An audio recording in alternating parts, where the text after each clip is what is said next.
The court, after given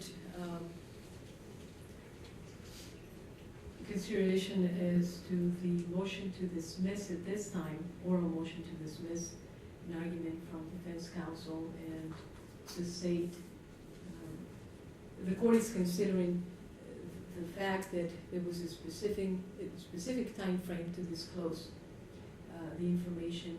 And I want you to understand that my ruling is based on the fact that you did not receive specific disclosure as to the training and certification records. Your Honor, defense counsel has received a copy as of 10 minutes ago. What does your motion remain? So I'm about to rule on that motion. There's nothing about anything that happened 5 to 10 minutes ago that Okay. shows anything about this case. Okay. Prior to ruling with this, on this issue, since subsequent actions have been taken by the state, may the state be heard briefly, Your Honor?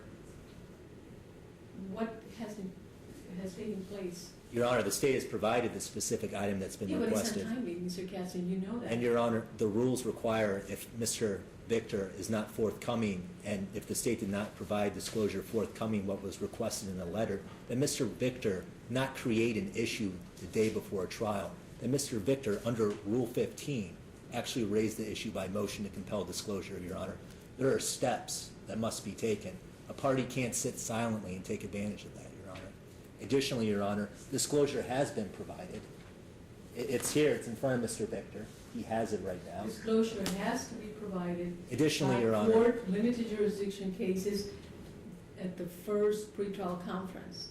This disclosure with regard to the canine records, Your Honor, does not fall under 15.1A of prompt and automatic disclosure. This is a specific item request disclosure. If it wasn't forthcoming, Mr. Victor could have made a motion to compel discovery. Those are the rules that are followed in Superior Court. Those are the rules that are incumbent upon the parties. Mr. Victor is well aware of it, Your Honor. Additionally, Your Honor, dismissal isn't the dispositive remedy in this case. The state just wanted to reiterate those points and note for the record that Mr. Victor has been provided a copy of this. But I think that I understand that you don't want this case to be dismissed. The state of Arizona doesn't, Your Honor. Mr. Victor, you have disclosure now, and you are not changing your position as to the motion to dismiss. Is that accurate to say? Judge, what I've been handed raises more questions than it answers. Mr. Katz himself doesn't understand when I asked him what some of this stuff means. There's another person in here who's a trainer who none of us even know who that person is. So no, nothing about what was handed to me, and I don't even know if these are all the training records. Nothing about what was handed to me changes my position or anything I've said. The only thing that I'm contemplating responding to, and if the court can tell me if this response would be helpful, is this sort of assertion that I somehow did something wrong or inappropriate, despite the fact that I specifically asked for this very item in writing months ago. And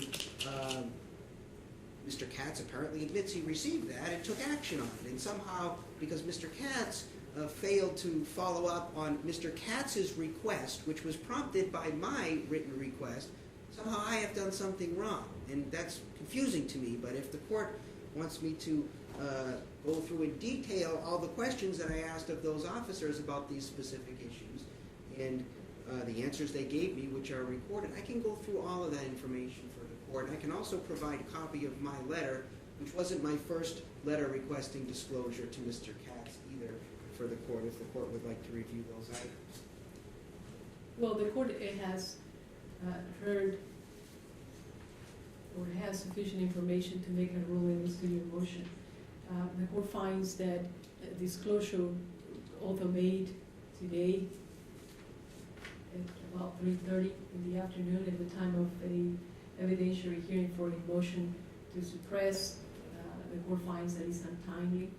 The court finds that defense counsel made a diligent request for the documents and that those needed to be provided with a very specific time frame at the time of the first pretrial conference, the disclosure needed to be made. At the time of that first pretrial conference, yes, indeed, defense counsel could have told the court, I don't have this disclosure, and the court could have ordered that disclosure and then sanctioned the state for not providing disclosure timely. Now, considering the seriousness of this case, the length of time that we have taken to address different issues, from speedy trial violations to motions and more motions from both parties, the court finds that this particular issue, which it is in essence of the case in the court's opinion, deserves a sanction. Now, I know Mr. Katz said you would like to see the sanction being perhaps the canine information or part in this case excluded. The court is not agreeing with that sanction, and the court will dismiss this case with prejudice as a sanction for not disclosing timely. Yes, Your Honor. The state respects your ruling concerning this, although the state does lodge an objection for the record. For the record, Your Honor, the state will be providing a notice of appeal within 14 calendar days under 13-4032-1, as well as 13-4032-6. Appealing respectfully Your Honor's ruling, the state requests that the record be prepared concerning this case and that copies of the relevant DVD of today's hearing in its entirety be provided to the parties. The state respects your ruling, Your Honor. That is all. Thank you, All right, Judge. please.